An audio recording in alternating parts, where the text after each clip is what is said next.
episode of Inside Mentors' Minds, where we dive deep into epic humans and find out what got them to where they are today. We have a very special guest today. Ella, thank you for coming on. Amazing. Thank you for having me, Matt. I'm super excited for our conversation. Yeah, so Ella, you are a manifestation nerd, if I'm okay to call you that. I am too. I've been able to look at your work and I love what you're doing. For the listeners and viewers here coming across you for the first time, do you want to explain a little bit about who you are and the work that you do? Yeah, for sure. So I call myself a truth embodiment coach. And the way that I explain my work is that I activate truth in people, the truth of who they are, the truth of why they're here, and the truth of what they're capable of. So really my work is in guiding people to remember who they are, their power, and get them stepping into that. I think it's really beautiful, now more and more for us to really understand what is real, what is true about our power, and to really harness that rather than giving in to the fears and the temptations that tend to take us away from that power. So yeah, that's very simply my work, is to help people experience the truth of who they are, like really have that somatic experience, like holy crap, I am infinite, spiritual, divine, here having a human experience. Get them embodying that truth of who they are, knowing their power, living that every single day, and then expressing that into the world. That's so beautiful. And thank you for facilitating that for people, as this work is so important for people in this day and age. So as any person of depth that I've come across, there's always the journey of the dark night of the soul.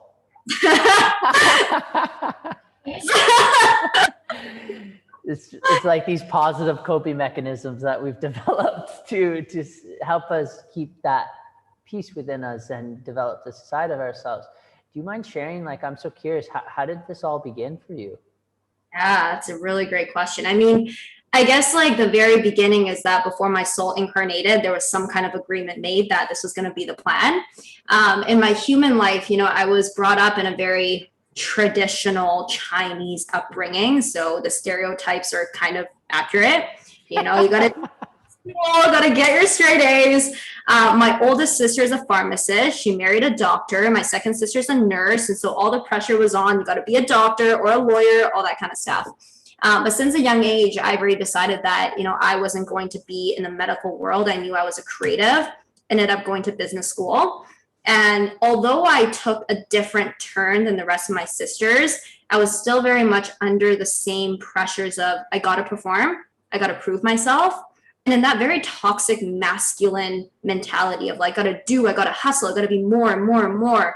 And so from like a manifestation perspective, like I've always kind of learned since a young age that if I worked hard, then things were going to happen. And that was kind of how everything unfolded. Got into the best university in Canada. I graduated university within 3 years, 3.9 GPA, like honestly checking off all the boxes. Got my dream job at L'Oreal. Like I was a digital manager at 21 years old for Maybelline, New York, and SC in Canada, which is like mind blowing, all the things. So on the outside, I had the perfect life, but on the inside, I was freaking miserable, like depressed, sad, drinking every single day, trying to numb myself. And I was also coping with severe anxiety. Like I've had anxiety most of my life and trying to keep up with all the perfectionism and everything. And there was a breaking point in 2017 where one day, I kid you not, eating a salad on a Sunday evening in my apartment, where all of a sudden I was just like my chest is hurting. And then I started feeling this pain in like my back. And of course, like I took out my phone and I Googled it, and you never WebMD your symptoms, because all of a sudden, and like just reading that, I started hyperventilating, which made the whole situation worse. My entire body went numb. And I had this thought, I was like, I'm going to die. And the thought of like, I'm going to die here in my apartment just made everything even worse. So long story short, I ended up going to the hospital with a full-blown panic attack. I couldn't feel my entire body. They ran a bunch of tests on me and they're just like, well, nothing is wrong with you. Mm-hmm. They're just like, have you been very stressed? And I was like, no, I'm not stressed. But really, I was miserable, depressed, and stressed. And I remember in the hospital just having this thought come through that was like, you need to change your life or else you're not going to make it. And we need you to make it. And I was just like, okay, not sure where that came from. But yeah, so that was really the turning point, because up until that point, like I've had many weird illnesses that came up from the stress, from the anxiety, from the depression, was like drinking way too much, numbing myself with Netflix every single day. And after that event in June of 2017, so this was just about like 4 years ago. Were you hungover that day that it happened? Oh, not even. Okay.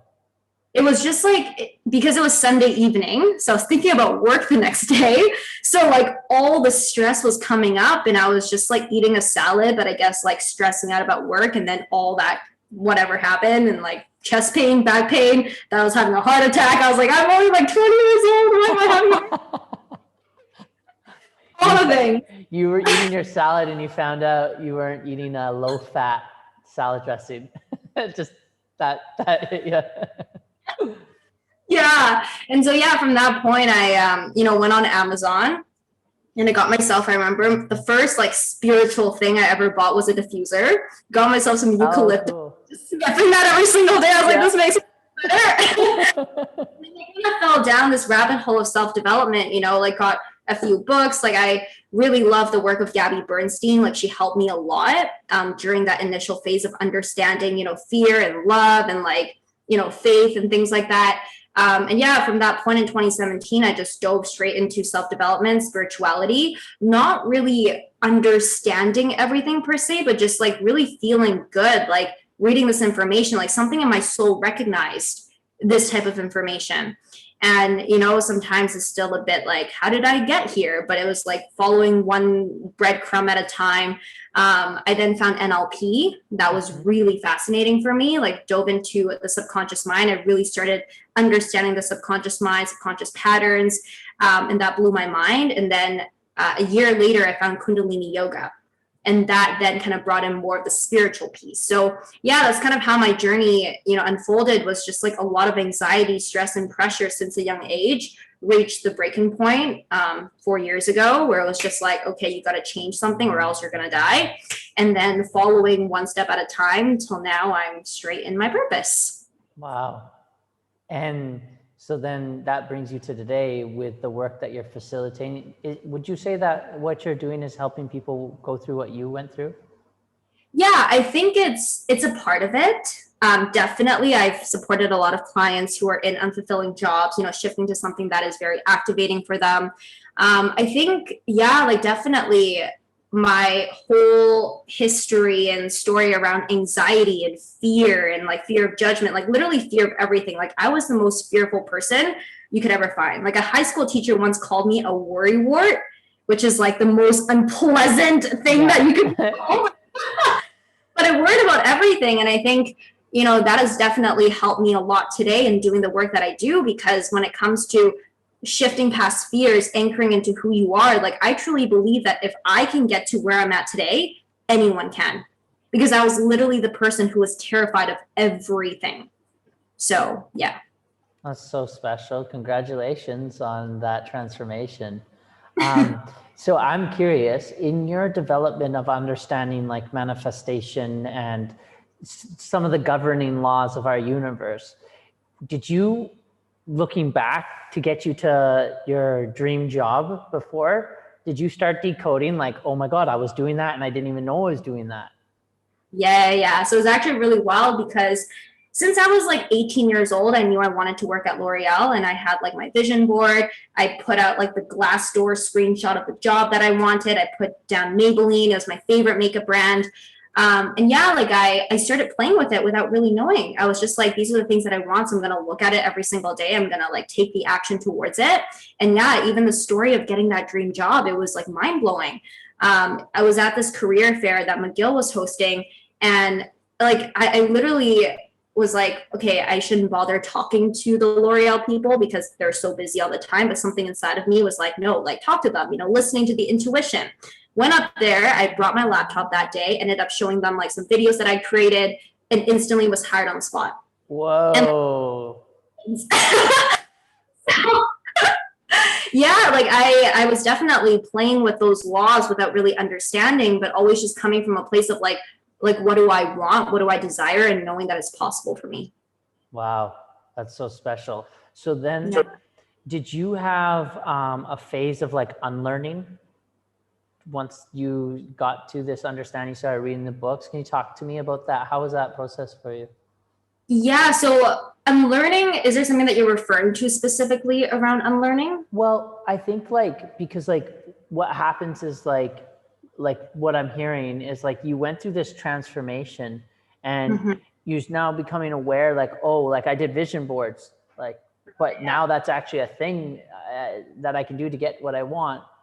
But like, then there's also stuff that you have to unlearn. Like maybe you were doing it correctly, but you needed to tweak it or you needed to change it. Is there anything that comes to mind?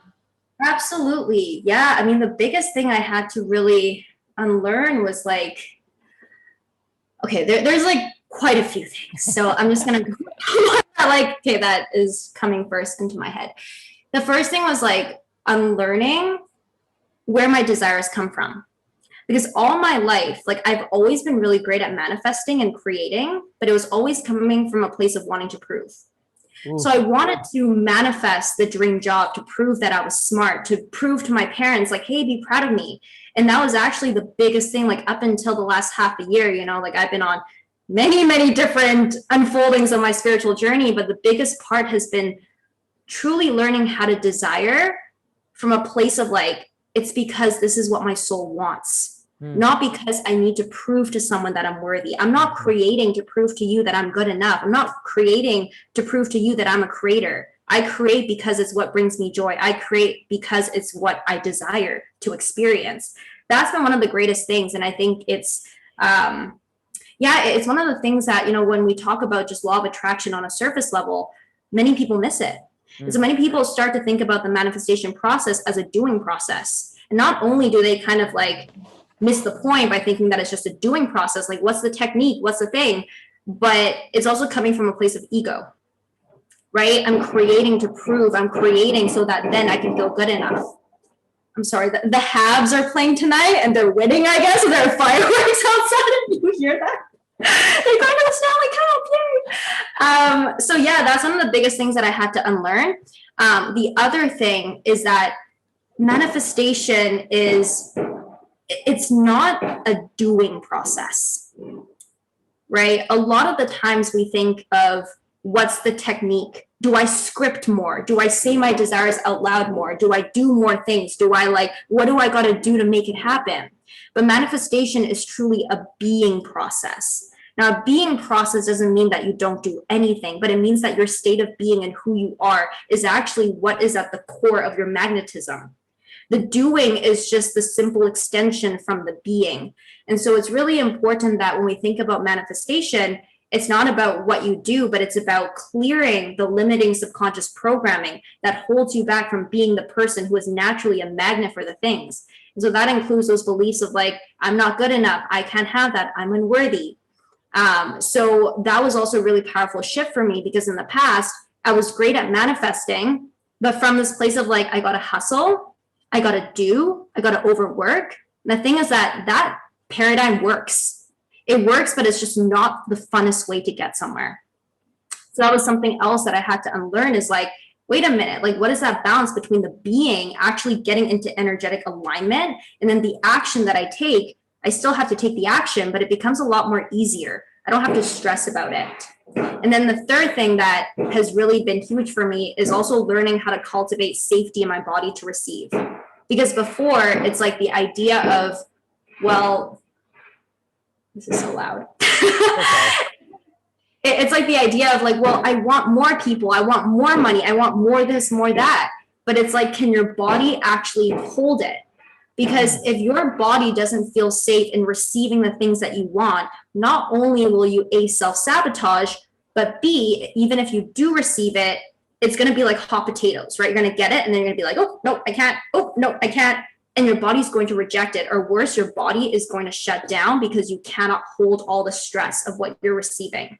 So that's another thing to unlearn or like relearn around manifestation, is that it's not just a think, it's not like just ask, believe, receive, but you need to bring in the body. It's a somatic experience as much as it is just a thinking experience. Ooh, that was like a mouthful, but that was what came through. I am just soaking it all up. Thank you so much. That is powerful. I've got so many questions in that. And something I'm learning is not to ask them all at once so you can answer them one at a time. But I'm afraid I'll lose them all, but no, I won't. So I guess let's speak, because I'm around a lot of entrepreneurs, and I think we're in this day and age where there is the hustle and the go get and that. So how do you go from that to being? What's that journey look like? Yeah, that's a really good question. And honestly, it was the most difficult journey for me as someone who was just like so much in the doing mentality. I would say that on my journey, I've kind of swung on opposite ends of the spectrum. I've been in the hustle, work myself to burnout, end up in the hospital with depression side. And then I've been on this other spectrum that's like, F all of this, I'm not going to do anything, and then things are going to show up. Yeah. Let me just say, both ends of the spectrum does not really work, right? This end, you get the stuff, but then you're like super burnt out. You can't even enjoy it. The other end, it's like, it's not true beingness, because it's more like this, oh, well, like, I'm just going to chill and then things should happen for me, right? What I found to be really helpful, and it's like the mentality that I've been embodying, and I learned this from my mentor, Tori Washington. She calls this the holy hustle. And I think it's the most beautiful place to be in, where you're still doing, right? You're still taking the action, but the way that you're hustling is holy, because you're hustling and you're taking the action on behalf of something that's greater than you, right? You can call it God, source, infinite. The way that you are creating and like the energy of it, it's not just like, I got to do this to prove, but it's like, no, like, this is what I came here for. This is what activates me. This is what lights me up. This is what my soul wants. This is the impact that I want to leave on this planet. And so this is the place that I love to be in, because it's the perfect combination, I find, of the beingness and of the taking the action, right? So it's not about, I shouldn't hustle, I shouldn't do the stuff, because the reality is that if you want to manifest this extraordinary life where you're a leader, where you're changing lives, where you're making a lot of money, where you're like experiencing everything, you have to take the action. But it's about the energy that you're taking the action in. So the holy hustle is about understanding that you're taking the action from a place of like, I'm moving on behalf of something greater than me. And at the end of the day, my beingness, my well-being, and me living my life comes first. And so it's the most beautiful thing, because when I take action now, like, that's why, like, even though it's 10 p.m., you're like, isn't that kind of late for you? I'm like, no, like, I love this stuff. Mm-hmm. I can talk about this at midnight. Mm-hmm. Right? Like, for me, this isn't work. This isn't hustling. This is like the holy hustle of like my beingness. Like, and you'll see, like, I just can't shut up after a while. So it's like this beautiful place of like, it's not just I'm being and I'm chilling, or like I'm overworking, but it's like, I'm taking the action, and I know that I'm doing this on behalf of something greater. And I'm also just super aware of the energy in which I'm taking the action in. I love that. It's so important to, and I love that you've experienced like west and east of it. Cause like, it seems like that's the two ways people take, right? Is like, you work really hard and get the results, but feel empty or burnt out, or be like, okay, I'm just going to let go and not do anything, and just create this massive passivity mentality that like, I'm just going to sit here and everything's not going to come to me. And it's just like, it's so interesting how like the dance and the journey between both to get into that harmony. And so something that I've been doing, because I experienced the same actually in my own journey, and something that I'm really like paying attention to these days is living in the crosshairs of the vertical and the horizontal, or the spiritual and the material, and trying to live is in the cross section of that. So that's really cool. I love that explanation. So how do you teach people to feel into their intuition, and how do they listen to it? What's your road to that? Yeah, it's a really great question. So in order for you to feel intuition and feel into that. Or even just like, when we talk about manifestation, it's like, feel your desired emotions, right? Feel the thing that you want, feel like it's coming.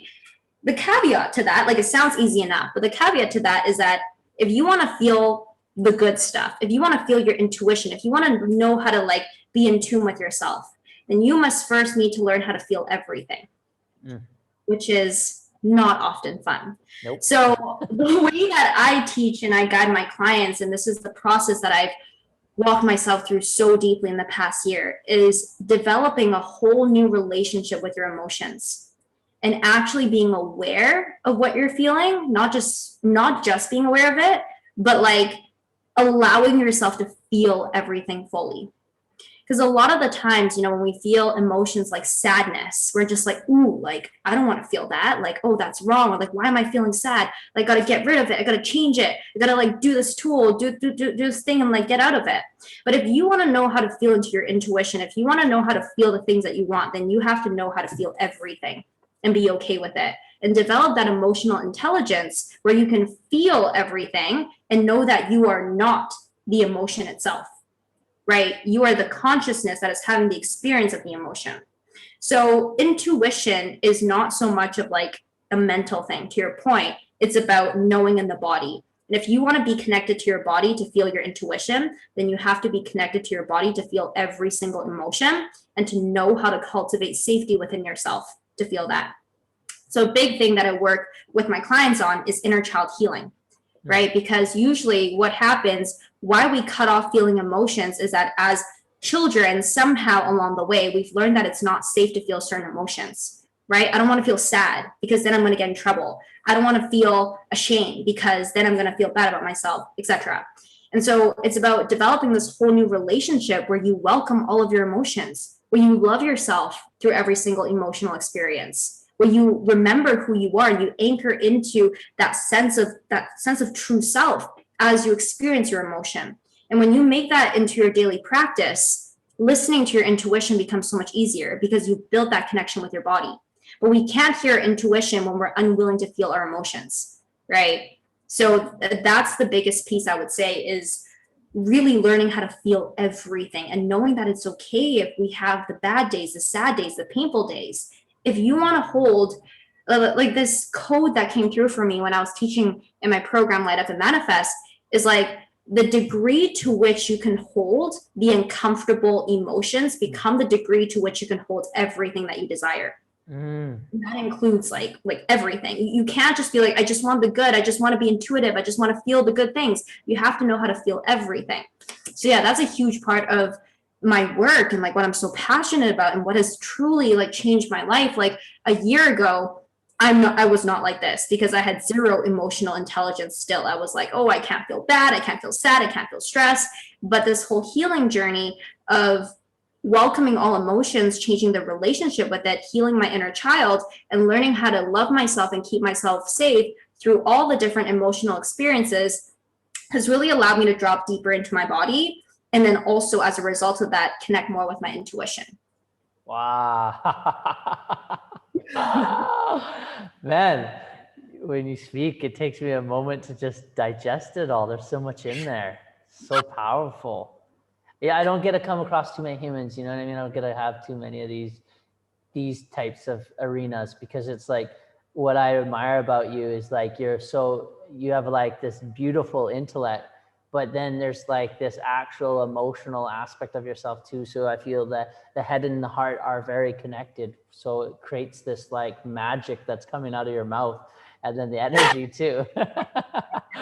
It's just like kind of getting hit by, I'm just sitting here buckling my seatbelt. It's so cool. Okay, so then when we talk about this feeling and emotion thing, I find this very interesting. Okay, I'm going to do something I'm going to try not to do, but I'm just going to ask both of them, and if you can answer them, great. If you can. But is there, do you think the journey in emotions and our intuition is the same for men and women? And if it is, or if it isn't, what do you think the differences are to getting into that?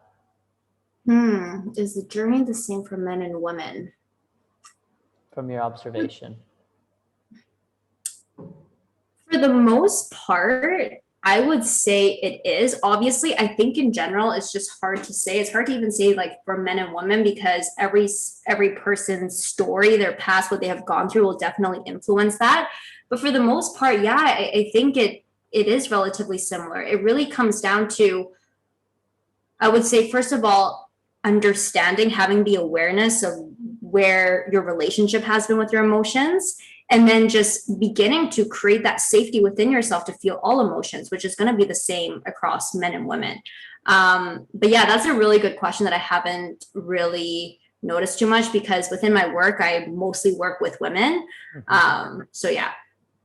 Okay, that's interesting. The reason I ask is I actually facilitate women into their body, and I facilitate men into their body as well in some of these places. And so I was wondering if you felt the difference or noticed from your observation. So then I love this word that you keep saying. You said safety to feel emotion. So that's so curious. Like what container do you create within inside yourself to feel safe, to feel all these emotions? Because I know for myself and people that I've connected with who've had these like transformative experiences, it can be overwhelming to feel so much. Yeah. So how do you feel safe to feel? Yeah, that's a really great question. For myself, I think it's like this gradual easing in process. The way that I've been doing it is that I'll create like a sacred container to feel. That's what I call. Like I'll like set a timer, 15, 20 minutes and like set up a nice space in my apartment or even just like in my bed. I'll normally listen to certain songs that kind of get me into the feels. And then I just allow myself to go inward, right? And whatever is coming up for me to feel, I start to anchor in safety, like somatically through my hands. So like I literally did this morning. Like you can never tell that I like bawled my eyes out at noon today, right? Like you can because like you still got your lashes on. They're still looking good. oh my gosh. But the way that I do it is that, you know, I create this space, I have the music, and then I allow myself to feel. And throughout this entire process, like what I do is I kind of like hug myself and I breathe and I just keep on like pressing into my body, right? Like having that connection for me, that somatic connection of like, I am here, I'm okay, I am safe, it's okay, was really helpful for me. And it's a gradual process, you know?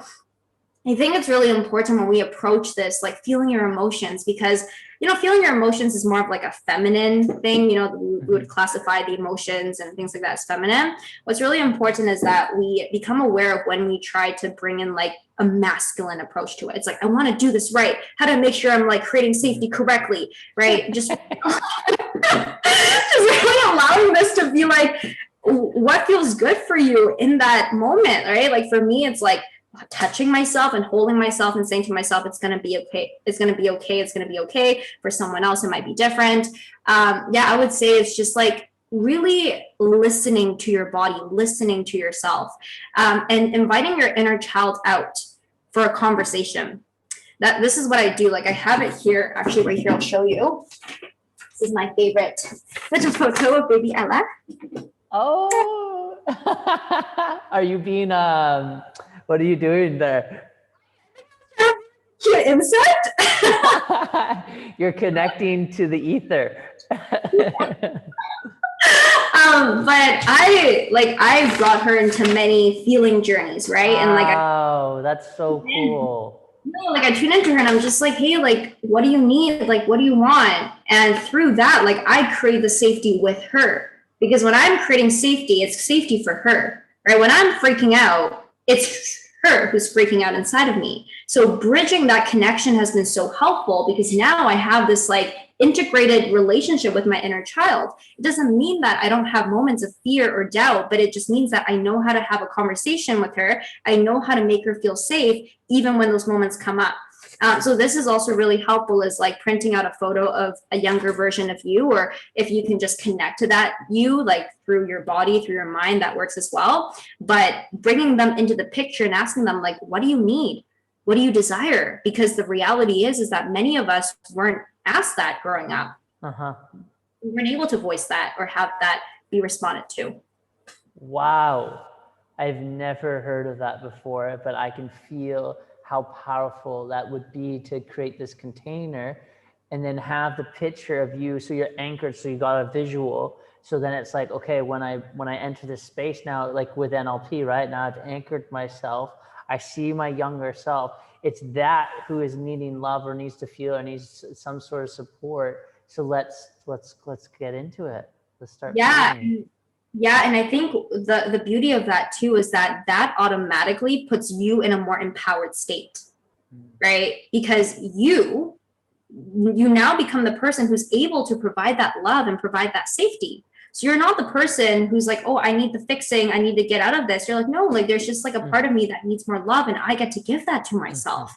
Like that is the epitome of self-love. And I've really been learning this so deeply. It's really funny because, 2 years ago when I heard the word self-love, I was like, meh, like I already got it, whatever, I've got it figured out. Like I hustle, I grind, I go for my goals, I love myself. Like, just for like the people who want the bubble baths and the treat yourself, I don't need that. Good boy, was I wrong. And now like I truly see like the unconditional self-love is to be able to like hold this version of you, like either in a picture or just like feel that version of you every single day, no matter what you're going through, and going like, I'm going to love you no matter what. Like one of my favorite sayings in my teachings, like this spans across all of my offerings and my one-on-one and my programs, is no matter what, I have my own back. I've always had my own back. Like this is so important, and it's at the core of like feeling your emotions. It's at the core of, feeling safe within yourself, is knowing that no matter what happens, I've got my back. When you can anchor into that knowing, like you literally become the most powerful being. So good. It's so good. I have an anchored situation that reminds me of this saying. When I was in grade 9 on the basketball team, I was short and fat and slow and couldn't jump. But I made the team because of my heart. So I never got played much. And there's this moment where like we had a tournament at our home court, and like obviously like some of the girls had my number on their poster or whatever, but I was like so embarrassed because I'm like, I'm not gonna play, I got hired for my personality essentially, not because of my skills. And so there's this moment where coach is like, all right, you're in. But I was just like, what? Like, you're in. I'm like, oh, this never happens. Like, just kind of stunned. And so I got put in, and the ball came to me, and I was like, okay, I've done this before. And I shot, and I got a 3-pointer. And a 3-pointer is like the harder shot, not just the 2-pointers, the 3-pointer. All right. So I got it in, I shot. And I can remember, because I was in the game, the buzzer went and everyone had to go back to class. So no one saw me in the game. And I looked up to the crowd and no one was there. And I was like, no, like this is my chance. I showed people, I won, I got a shot, I did it. My whole team was excited for me. But I looked up and I remembered that moment of like, yeah, oh no, like guys, I swear I did it. I got a 3-pointer. You guys left. I promise you can ask them, ask coach. Like, but like what that taught me later on in life was that I need to, when I look up, I need to have my own number and me have number 13 on my face, on my, have my last name, and it's me going, yeah, you did it. All right. I love that so much. Yeah, absolutely. Yes. So I completely support you. And I love that that's your mantra in part of the work that you do, is have your own back, because I think so often we want to find a coach, a mentor, a guru, be like, come save me. Yeah. And really, ultimately, we can only get ourselves out of what we're in because we're the ones that experienced it. Absolutely. And that I think has been like a huge shift in paradigm, right? Like I feel like in the coaching industry, online education, spiritual space, like we're really shifting into this new paradigm way of leadership of mentoring and coaching. And this is something that I stand by so powerfully in my work, is I always tell my clients, and I like make this very clear, like on my one-on-one page, it's like, I'm not here to save you. I'm not here to do anything for you. I'm not here to fix you because you need no fixing. I truly believe in Kundalini yoga, we have this phrase that's like, the divine teacher is within, right? Mm-hmm. And it's like this knowing that like every single person is so powerful, but it's just like in the old paradigm way of marketing and business and like self-development, we've had this mentality of like the guru is outside, right? We got to break people down. We got to highlight their pain points, tell them why they're miserable, and then sell them the solution and position ourselves as the expert who has all the answers. It's like, but why? Like, why don't we just tell people, help them remember the power that's already there and be like, hey, if you want, I can show you how to activate that. If you like my vibe, let's do this together. But it's like, do you want to? It's not like I have to. It's not like, oh, well, like I need you to succeed. But yeah, I think that's like a really important point, is like, yeah, like knowing that we get to have our own back, like we're empowered beings. We have what it takes to get to where we want, but we just get to choose people to support us along the way. Mm-hmm. Mm-hmm. This reminds me, are you aware of sensory deprivation tanks floating? Have you ever heard of it? I've done them. I love it. Okay, so you're aware of them, right? Yeah. So I used to own a float center. And when I was floating, I obviously started doing research in the creator, which is John C. Lilly. I'm not sure if you looked into any of his work. No. But one of the things I admired about him, he said that basically, like from age 16, he took on the thesis for his life to be define what reality is, or like understand reality. That was like his mantra for his existence, which hence brought him to sensory deprivation tanks. But in his work, he came to a place within himself that he realized, like, I'm a guru, like I am a guru. But you know what's interesting? I can't do half as much or even a quarter or even a little bit as what the tank can do for someone. And so he decided not to become a guru for anyone and just build this tank, because he said that the tank is the guru. Wow. Yeah. And so part of what I like to do when I get people floating is like not really say much. Like all you really need to do, if you really need to know, is put the earplugs in, shower before you get in, and then just wait for the music to come up. Yeah. That's it. That's all you need to do. And if you can't, that's okay too. If you need to get out when you want to, but that's it. That's really all you need to do. Well, Yeah. what should I meditate? I got to know that it all comes out of them, right? But what's beautiful is like they're their own guru. Yeah. They are. And like what I'm here to do is just be that little spray of support, like little nice that nice spiritual yoga spray that all the yoga girls have in the yoga rooms, you know, they always smell so good. Yeah, absolutely. It's like you're just there with the light, right? You're shining the light on the path, but they're the ones walking the path. And I love that you do that too, because at the end of the day, like what I've really found in my own life as well is that we learn the most, we get the most wisdom, we get the most profound teachings from our own unique experience. So you're setting the stage for the individual to have their own unique experience instead of telling them this is what the experience should be like, this is what you should be doing. You're just there creating that container for them to have whatever experience is the right one for them in that moment. Mm-hmm. Absolutely. So let's get a little deeper into this manifestation world as well, because it's so cool, because like what we're talking about here is really the crux to making a lot of this work. But is there like, from your research, in your experience and through reading, what do you know now that The Secret didn't tell you when you read the book, The Secret? So many things. I would say that, so the way that I see it now is that there's 3 different pieces to creating a reality. You have the subconscious mind, the body, and the energy that you send out. So I think what The Secret kind of failed to touch upon is the link between the mind and the body and how that affects your electromagnetic field. Because ultimately your electromagnetic field is what has the power to rearrange reality. It's what is actually sending the energy signal out into the quantum and influencing the outcomes that you draw in. So that I think is really important, and it really sets the foundation, at least for me, for the work that I do. Why are we working on reprogramming your subconscious mind?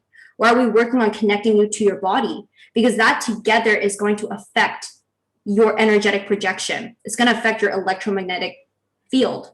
And that ultimately is a thing that shifts your reality, right? I learned this through Joe Dispenza, Dawson Church. I actually had the pleasure of speaking to Dawson Church on my podcast. Amazing episode. Oh, no way. Into all the science behind it. It's so great. But I think that's the piece that The Secret really missed out on, right? It's just like ask, believe, receive, and you think of it all as a mental game. And so we start to get so caught up with like, am I thinking the right thoughts? Am I like doing the right thing? But it's not that at all. It's a mind, body, and energy. And ultimately your body is the transmitter of the signal, right? So when we're disconnected to our body, if we can't actually feel our emotions, we're not actually sending out the aligned energy signal, no matter how many positive thoughts we're thinking, right? That I think is a really big piece. The other thing that I think... may you... Yeah. Just because like one of the things I love to do is incorporate everyone. And so yes. I think potentially that sentence you just said might go beyond some people. So could you explain that if you needed to explain it to a 5-year-old or like a 6-year-old? Was that? Which part? If you can remind me what I just said. Because you're using words in the quantum electromagnetic field and sending a signal, and then you need to connect the two in order to transmit into the magnetic field through the quantum. But these words might have, the way you're speaking, it might just go over some people.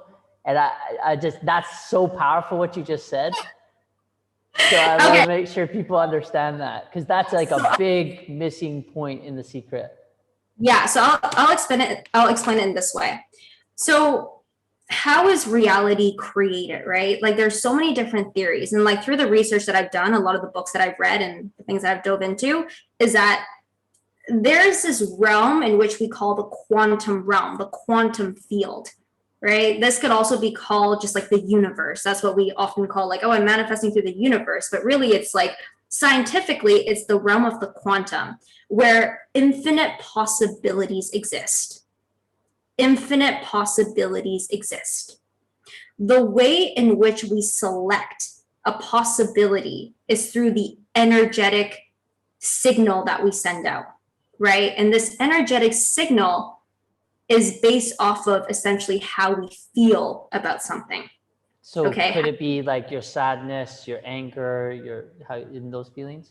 Yes, it could be those feelings, but it's not about like, oh, if I feel sad, like in the second, am I going to manifest all these sad things? It's about the compounded emotion. It's like the main emotional state that you're dwelling in all the time.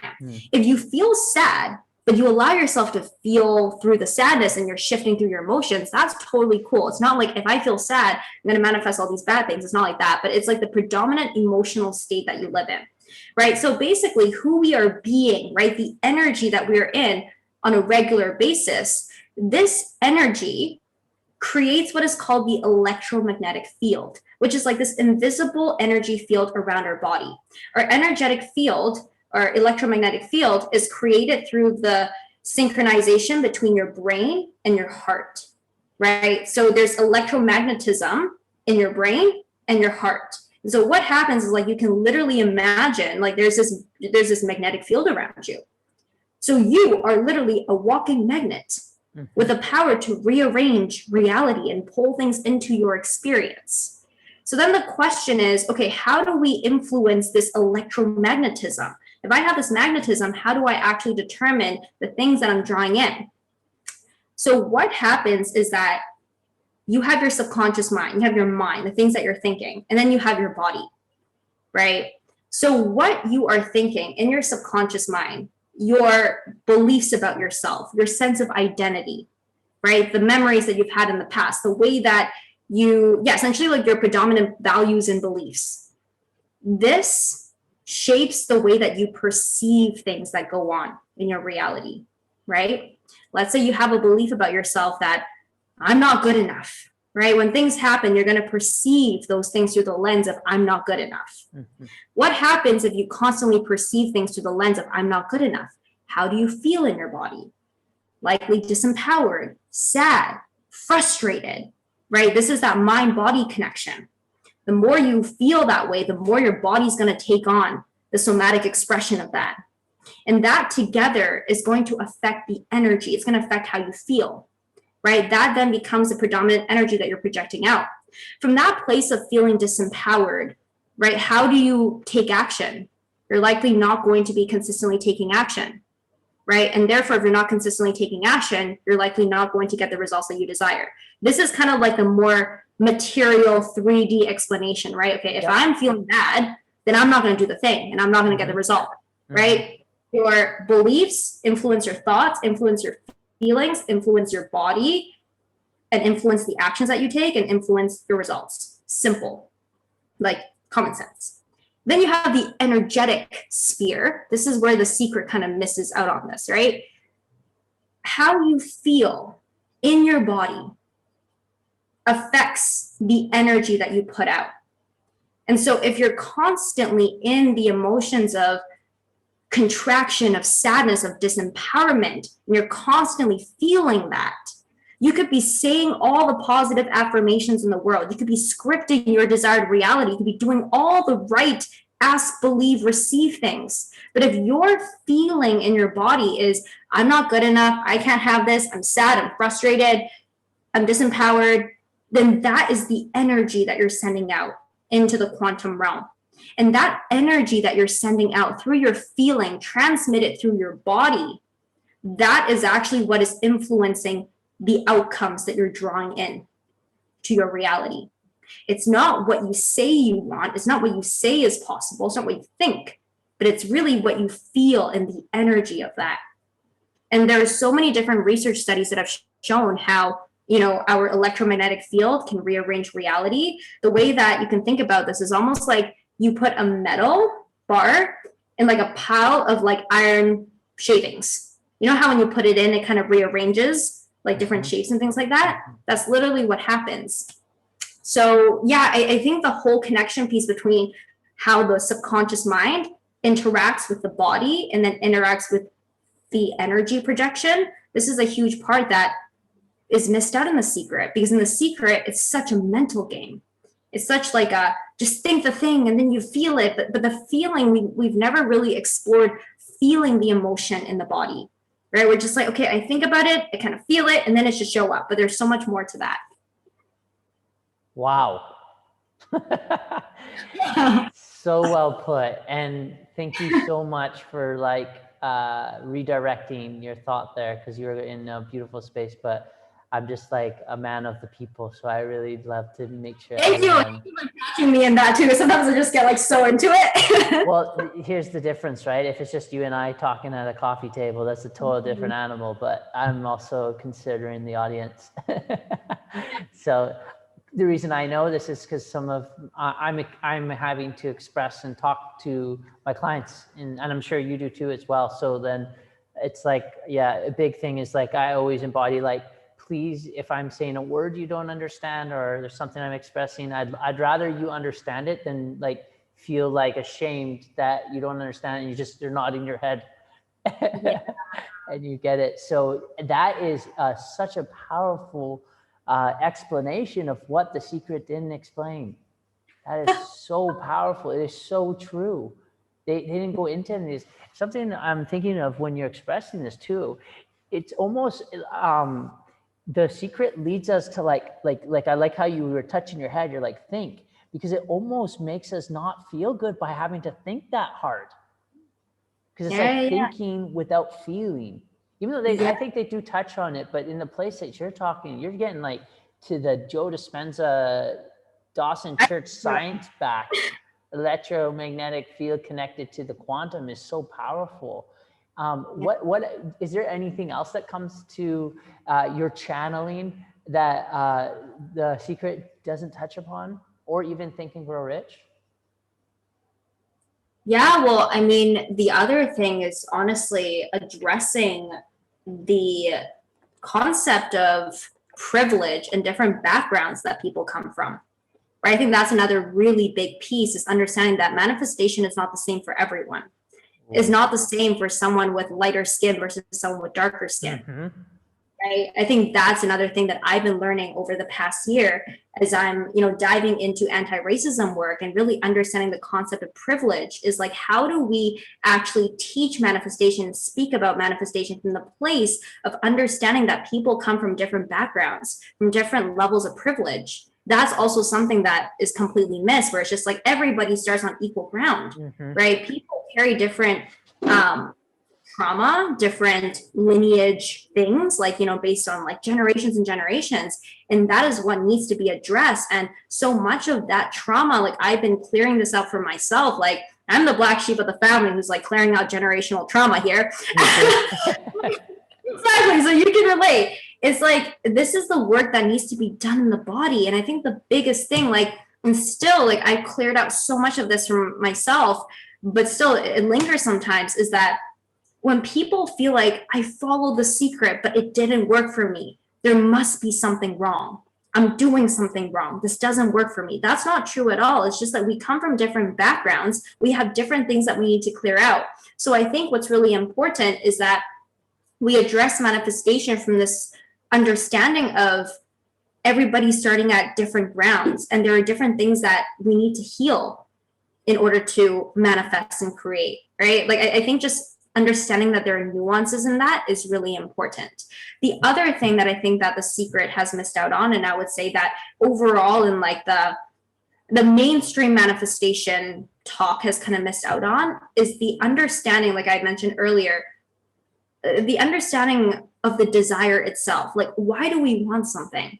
Right? I think manifestation, at least when I first started in the space, and you can, check out my YouTube videos, when I first started, I was very much there. So it's like, not shaming anyone, because we're all learning through this. But I think for a very long time, we saw manifestation as a very surface level. Like, I want to get the car, I want to get the relationship, I want to get this guy to text me back, I want to get this money, I want to get this, I want to get that.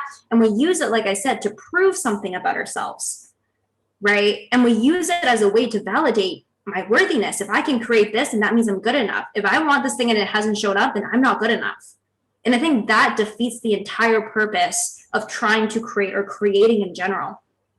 One thing that I was just teaching on 2 weeks ago is that we have to understand that we are creators. And the only thing that we need to validate that truth is the fact that we have a beating heart and that we're breathing. Right? Just us being alive means that we are creators. And so from that place is understanding that manifestation, ironically, is not about the outcome. It's about the person you're becoming on the quest for your holy desire. It's about the healing that you undergo in order to become the person who can hold the thing that you want. That has been the most transformative thing for me. For me, getting a desire, making a certain amount of money, even just recently, it just manifested like literally the most breathtaking romance. It's like wild, like mind blowing. But yes, like, and I'm so happy, like I'm so in the energy of it. But what gives me lasting fulfillment is not like, yes, I got this. Yes, I got that. Yes, I got that. But it's the person I've become. It's the healing. It's healing my masculine wounds, my feminine wounds. It's healing my inner child. It's meeting myself at depths that I've never thought I would need to meet myself. It's having a Kundalini awakening, working with Kundalini energy. It's all the stuff and the continuous unfolding of that. So I think what's really important, and it's what I call, the truth embodied paradigm of manifestation, which is how I teach it, is that, yes, allow your desires to excite you. You are allowed to desire. You are allowed to have the things beyond your wildest dreams, but know that the process is the prize. It's not the outcome. The process is the prize. It's the person you become. And the thing that you get is just the cherry on top. That is so transformative, because in knowing that, it helps you release the attachment on the thing, because you don't need that thing to prove to you that you're worthy. You know you're worthy, and that's why you're creating it. You're creating it because you know you're worthy. You know you're deserving. You know that's what your soul came here to do and experience. That's why you're creating it. You're not creating it just to prove something about yourself. Wow. I'm like shaking, like I'm like buzzing. I know, I love it. I'm just so appreciative for you sharing all of this. Just like, I'm just embracing you. You're so special. I appreciate it. Man, this is so good. There's so many directions I want to go into, but my intuition's telling me out of all of this, I think this is, so I have felt in my journey that I have not really been in a white man spot. Like my energy is not really a white man. And so I take that as an opportunity, because like I feel like I've been like the token white guy in the room in a lot of rooms. So I feel very blessed and honored to be in that position where people like of color, and it's so like for me this reality doesn't exist, but part of what being around different cultures has taught me, it's like, okay, just because it doesn't exist for me, it doesn't mean it doesn't exist for others. And so you said that, and it's really hit me. And I'm always so curious to learn deeper, because I feel that, let's say there is a privilege on the planet, and then let's say that I'm in the identity of privilege. Let's say being a white young male on this planet right now, there is some privilege to that, and I acknowledge that. But then if that is the case, then how can I, as that, share that privilege or not play in or do my part, so that these it could like tear me up. So this doesn't happen anymore, you know? Because I don't play in. I don't buy into it. But it hurts my heart because I've been around people that have experienced it. So that's why I get to be the token white guy in the room. But what privilege is in this space? Because let's say I do have some friends of color that are listening to this, and then they heard you speak, because that's why it's making me feel this way, because I'm hearing this for the first time. What is the privilege, so that maybe they can become aware of it, and they're like, don't get discouraged for them to stop, you know? And then for me, in my teaching of it, I can become aware of it if I'm speaking to people of color, and then I can like add this lens to it. Yeah, well, I think one of the biggest things is like to acknowledge that, even when you're teaching, when you're sharing, the reality is that you can only teach to your best based on your personal experience. If you're not a person of color, it's not expected of you to know exactly what the perspective of a person of color is, because you can have that experience. But I think what's really important is the acknowledgement that there is a difference of experience, which many people bypass because it's uncomfortable. It's uncomfortable to acknowledge that I have privilege or you have privilege, because we then feel like, oh, then that means like I should be ashamed of it, or I'm doing something bad. But it's not that at all. It's acknowledging that, hey, when I'm teaching this, when I'm sharing this, it's based on my experience. And I understand that I have a certain degree of privilege based on my skin color, based on my upbringing, whatever that is. And it's just calling that out, I think, to be like I'm speaking with this understanding.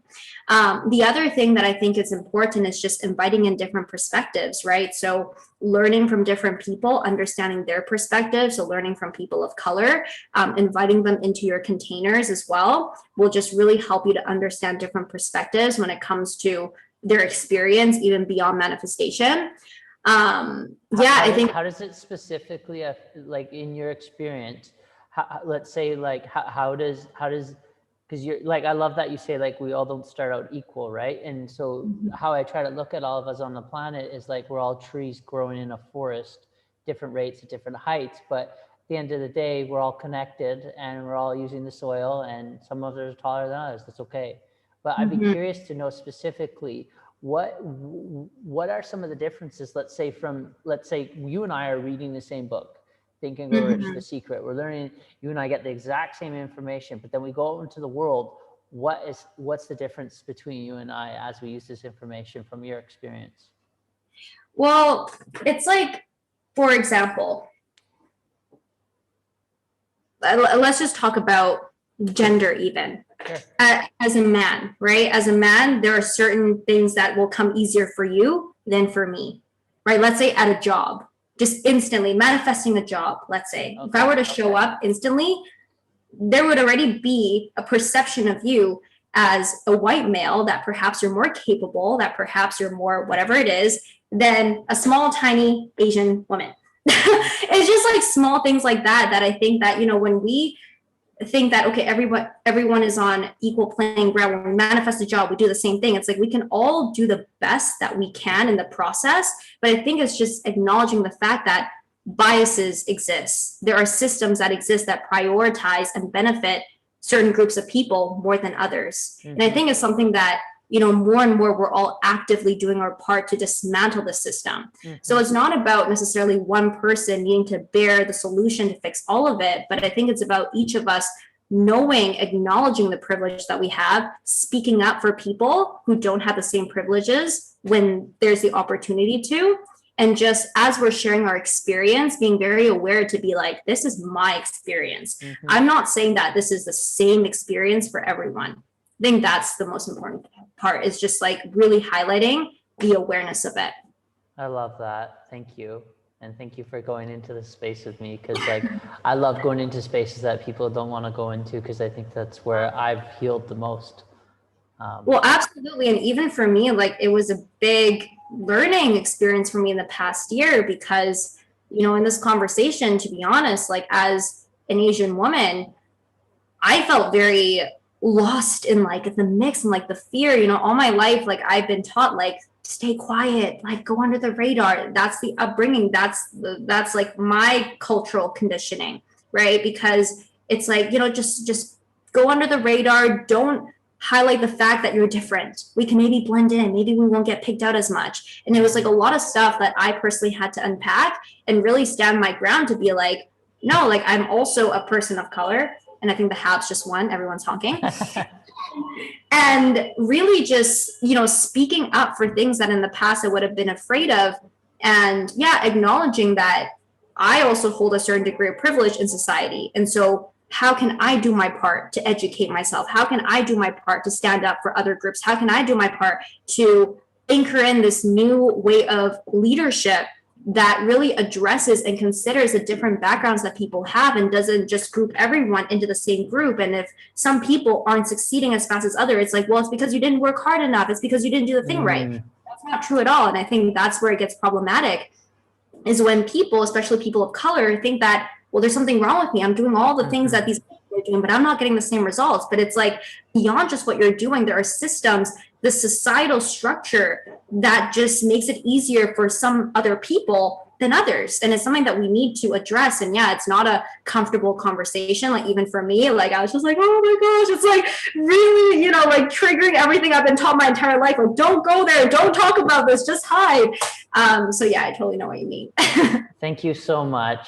I embrace you, I support you, and I Yes. empower you for standing in your truth and being a wicked human being. Keep it up. Keep doing it. You're just going to become even a more beautiful flower. It's so awesome. And it's just, I really appreciate it. It's, I think these areas, if we feel safe to go into, can have massive benefits. And you've just helped me by expressing, because I can feel that. And that makes sense. Where someone, you could be like, well, look, like I'm doing all this stuff, and maybe they started at the same time as someone else and they're getting way more results, but it's like, we're all playing a different game, really. Yeah. And so I'm curious, let's get into the solution now. How did you supersede it? What have you done to supersede that now? So let's say you learned it. Okay, then I had to become aware of the systems that are in place in society. But I feel like through talking to you, you've superseded some parts of this. I don't know if it's still there or not, but what have you done to transcend that, to make all of this work for you as a Asian woman? When you say supersede, what exactly do you mean? But I've never heard that term before. Oh, cool. You haven't heard that term? No. Okay, so can I introduce you in the way to use it? So you know the law of gravity? Mm-hmm. It's a law, and it's at a certain level. Well, yeah. You can supersede the law of gravity through the law of lift. And so that's how we invented airplanes and birds. Birds supersede the law of gravity. So it's like gravity is still affecting them, but they supersede the law through the law of lift. And actually, the law of attraction supersedes the law of lift. So it's a way to supersede it. So it's like it's happening. You're still in governing by the law, but you've superseded the law. So for you, I feel like you've had these societal things that have been put on you, cultural, and also passed down, and all these things, which for me, until talking to you today, I never even considered. So this is so beautiful for me to consider, because I also coach people of color too. So I don't want to project my experience and then be like, no, you're clearly not doing something right, but like I'm telling you all the things. But I'd be curious to add this lens or element that you superseded these things and you're getting the law of attraction working for you. You're manifesting your reality. What if you can tune into what did you do to supersede those things? Yeah, well, I think definitely the superseding is still an ongoing process. I'm by no means like, I've got this all figured out. But what has really helped me, I'm sorry, there's a lot of honking because we are going to the Stanley Cup. Yay, okay. Who's in it right now? I don't even know. I mean, I don't even keep up with it. I just know that tonight it's a starting game and everyone's like running across the street. For me, I think it's still something that I'm diving deeper into, but it's really just actually spending the time to understand my lineage, understand the generations that have come before me, understanding like what have they had to go through, what is like the Chinese conditioning, right? What have my ancestors been through? Like in the past, I'm just like, I don't want to look at that. And still there's resistance, but now more and more, I'm diving into very deep embodiment journeys. My mentor, Tori Washington, has this amazing practice called the wealth embodiment flow. So it's an embodiment practice that really gets us into our being and gets us digging up like the ancestral past. For me, it's really eye-opening to see, holy crap, there's a lot of stuff that has come from previous generations around scarcity, around lack, around fear, right? And this is stuff that I never thought about, like, oh crap, like this stuff actually lives in my blood. It lives in my DNA. There's actually a study that Tori was sharing around how, like it was shown in mice, how essentially the trauma that one generation of mice experiences when they breed, it's the same kind of trauma that gets passed down through DNA. Right. So this big understanding for me is like, holy crap, I can't actually try to forego the past that, or the understanding that I'm a Chinese person, that my ancestors have gone through things that live in my bloodline. Because honestly, for a huge part of my life, I didn't want to be Chinese. Right. It was like, oh gosh, they're so loud. Can you hear that? A little bit. I probably not as loud as you can. I try to block it out so it doesn't like distract me. So for so long, I was trying to push that away because in my head, I'm like, it's easier to just try to assimilate into white culture. It's easier. But now it's really spending the time to go into my body, to allow my body to show me where is that trauma still stored and what do I need to heal? And I think it's also the understanding of, when I'm showing up, when I'm speaking, is understanding that I bring a different perspective as well. I think it's just meeting myself and looking at the generational trauma and the things that are uncomfortable. For me, psychedelics has actually been really helpful. I've done a lot of generational healing, a lot of like, ooh, right, like this happened to my grandma, like I didn't even know, but I guess I knew, type of thing. So that's also been really helpful for me to dive into that. I think as an Asian woman, for me, I think it's just all the more reason why I'm so passionate about this work, because to be very honest, it's a little bit sad when I look at the representation of Asian women doing this kind of work, right? I don't know about you, Matt, but like I don't see a lot of people like me doing this kind of work. Like no. I have like a few soul sisters who I found on Instagram. I'm like, yes, I found it. But for the most part, like, even in programs that I'm in, like, the spaces that I'm in, it's always like just not a lot of people who look like me. And I think that's why it's really important for me too, to lead this kind of a movement, to speak from my experience, to continuously do this generational healing so that I can stand up as an example of an Asian woman who can do this kind of work. Because for the most part, we've been told, like, don't do that. That's not safe. That's not okay. So yeah, that's kind of like what I've been focusing on. That's so special. Man, it's so powerful. It is so needed. And I'm so happy and grateful that you're standing in your truth. And I'm sure it's not been easy, a lot of it as well. But No, I mean, you really have to, even till this day, you know, it's really just coming to terms with like being okay with the fact that I know my family loves me, but they don't understand this. And it's like, I don't expect them to. I just know, like, I know in my heart, I've known through the many psychedelic journeys I've done, I know I'm at this point of like, this is what I'm here to do. And yeah, sometimes it's still hard when I'm just like, I want them to understand, I want them to see, but yeah, you just kind of have to like work through the emotions of being misunderstood, of being kind of considered as weird and just not really sure what's going on there. And yeah, you have to know that your purpose is bigger than that.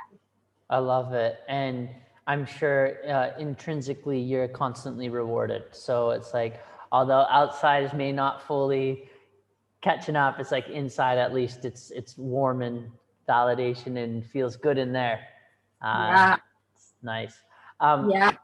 Before we, there's one thing I do before coming towards, as it looks like we're coming towards the end of our podcast. Last thing, what do you, how do you facilitate your psychedelic experiences? Yeah. Because this is also something we share in common, which has been transformative for my growth as well. Yeah, I love psychedelics. These days I do my own journey. So I'm like a solo journeyer. The way that I do it is just really simple, honestly. Like I'm sure you know, like the whole concept of set and setting. So making sure that you have a very good setting. So for me, it's setting up sacred space. I normally just do my journeys like right over here in front of my window. I set up like a nice little day bed with my blankets, with my pillows. I sage the area. I bring in my crystals and make sure like the setting is really good. And then I make sure, like for myself, I'm going in with a clear intention, but not like an over controlling intention. When I first started doing journeys, I didn't know better. And I was like, these are the questions I need answers to. Like, give me the answer. Oh my gosh. One of my most terrible trips was when like my mind was just like, is this the answer? Is this the answer to the question? Wait, what was the question? Oh my God. I was just like, oh my gosh, like I'm not getting what I need. Like, it's so funny though, like with every single journey, like you really learn to let go. And so now for me, it's like I set a very loose intention. Like for example, like a few weeks ago, I did a journey that was all about like, please reveal to me what else I need to heal to really release the scarcity programming, right? And it was actually really mind-blowing. Oh my gosh, I've never had this experience, but I was brought back in time to talk to a younger version of my mom. And I was speaking to her in Chinese, and I was bawling. And I was like telling my mom, like, it's okay, like people with money aren't bad people. Like I went back in time to heal my mom's inner child. What? Oh my God, that's yeah, and that's what I mean by like the generational healing. The funniest thing is like 2 hours later, my mom calls me. She's just like, "Oh, so like, what were you doing?" I was like, "Oh, nothing, just a chill afternoon." No one back in time to like generationally heal her inner child. yeah. But it's just like things like that where like, you know, I can't go into a journey going like, I intend to heal my mom's inner child, right? It's like I set the loose intention of please reveal to me what else I need to heal. And it's like, boom, they'll bring me to whatever it is that needs to be done.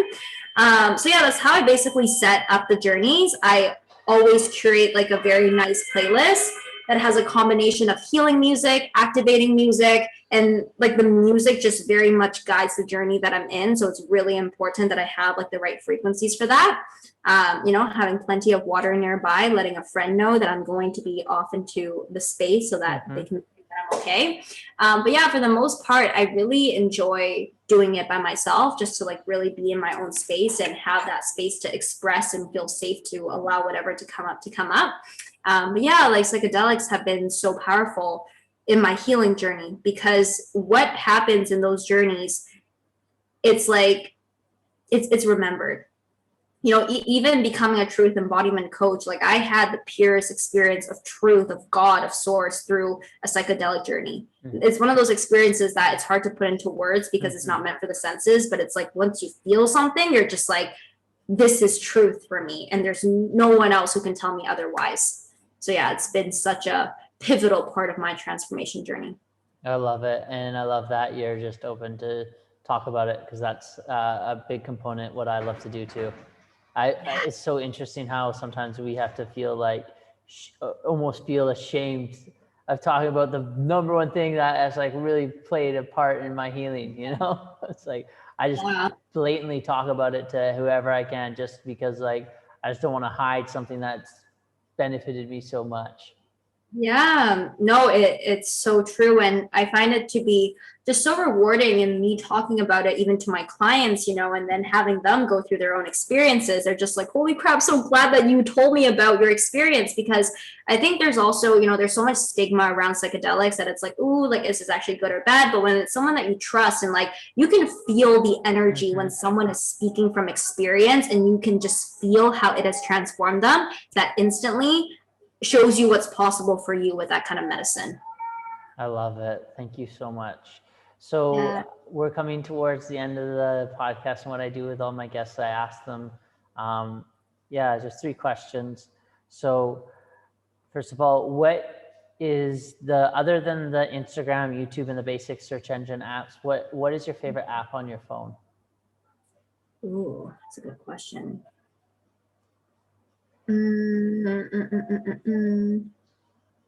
Email?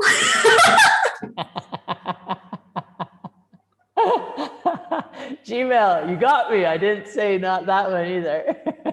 I think about something else. I'm just like, oh, that's a great question. The fun ones, not the fun ones, but oh man, this helps me so much with creating stories on Instagram, or this app helps me with my finances or something.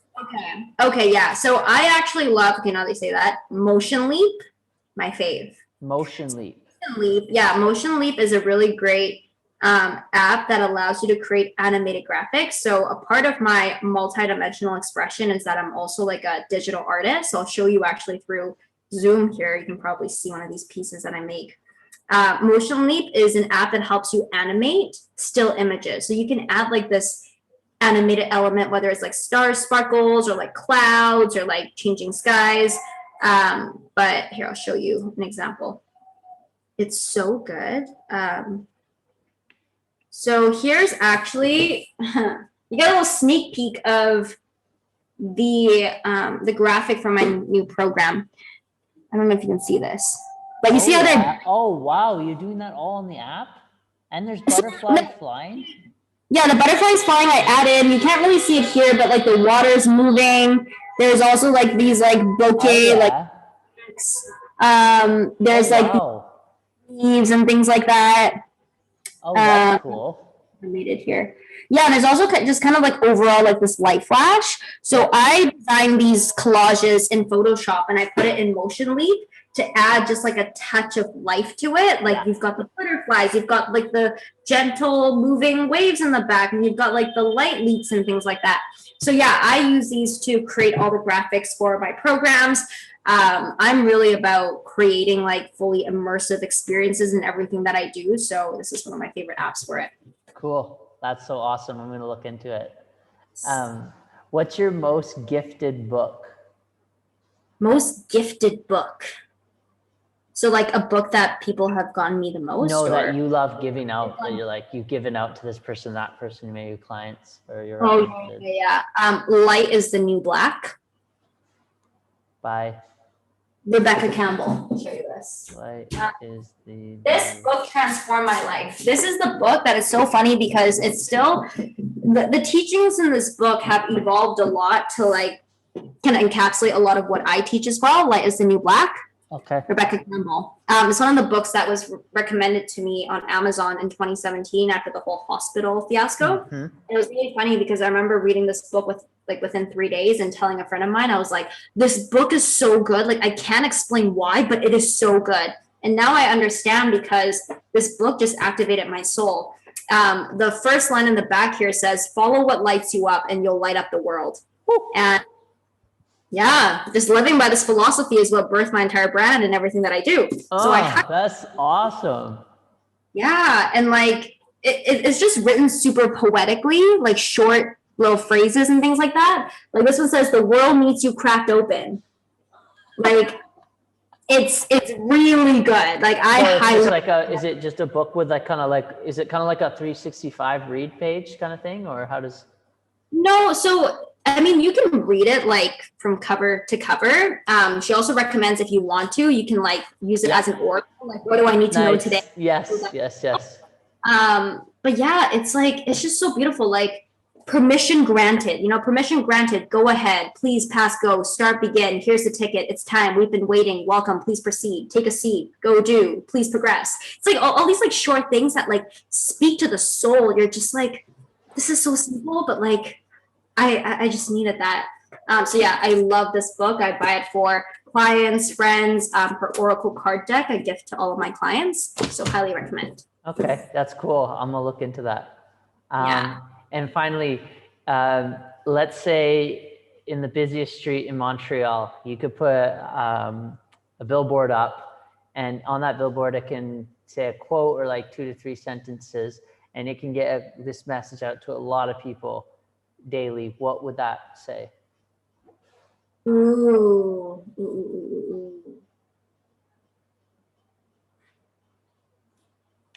Sounds simple, but the first thing that comes to mind is just thank you for being you. Ah, that's so nice. Oh man. I think this is a message that many people need to hear. And it sounds simple, but if we actually feel into the message behind it, it's profound. The gratitude for each of us just being who we are. If we can actually learn to receive that gratitude, if we can continue to allow that gratitude to fuel us being more of ourselves, then the world will be a whole different place. So basically, we need more of you in the world, basically, because man, that is a beautiful message. That is a really beautiful message. That's so special. Thank you. Wow, this has been really great. I really appreciate you sharing the time with me today and to the audience. So people can find out where you are and the magic you're creating and the kindness you're sharing. How can people connect with you? Yeah, so you can find me on Instagram at PS I'm Ella. So PSIMELLA. It's so funny. People are always like, is it Simella? I thought that too. PMS Ella? Some days, only some days. Yes, I'm Ella. So you can find me there. I'm on Instagram every single day. You can find me over on Facebook in my Facebook group, the Truth Alchemy Collective. I love doing live transmissions in there, daily posts. Yeah, or at psmella.com, or you can go to ellasang.com. It'll redirect you there. But those are like the main places that I hang out in. Cool. And your YouTube, because I'm sure you give different content Yes. there too. Yes, YouTube I have as well. I haven't been the most active on there, although I did actually want to say this here. So I did share 3 very powerful transmissions all on manifestation. It's called the Manifestation Code series on YouTube yesterday. So a lot of the topics that I kind of, scrape the surface up in this podcast interview, there are 3 like nearly an hour-long transmissions on this. It's really freaking good, like so good. I cannot emphasize this enough.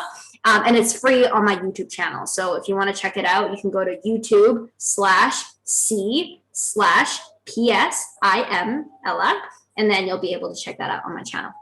Cool. Well, thank you so much for doing this. I really appreciate it. And thank you for sharing all your information and going to some places that helped me in my awareness. Of course. Thank you for having me. I had so much fun. I love it. Yeah, and go halves. Finals, there we go. I didn't even know this is happening. I'm on a tropical island on the other side of the world, so we don't get NHL over here. Well, I'm sure we do, but I don't watch it. All right, thank you, everyone. And this was another episode of Inside Mentors Minds. Thank you. And cut. Good job. Yeah.